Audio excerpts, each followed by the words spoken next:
मथुरा में एक ऐसा स्कूल जहां सिर्फ बुक्स नहीं बच्चों का ओवरऑल डेवलपमेंट होता है।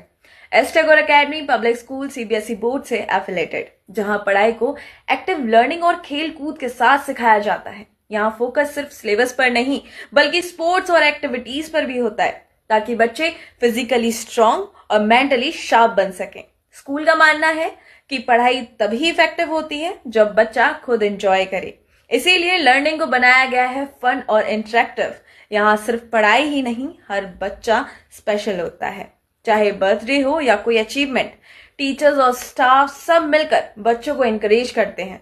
एडमिशन ओपन है प्ले ग्रुप से लेकर हायर क्लासेस तक। अगर आप अपने बच्चे के लिए चाहते हैं एक सेफ, पॉजिटिव और ग्रोथ ओरिएंटेड स्कूल, तो एडमिशन कराएं S Tagore academy public school Mathura में, जहां फ्यूचर को मिलती है सही डायरेक्शंस।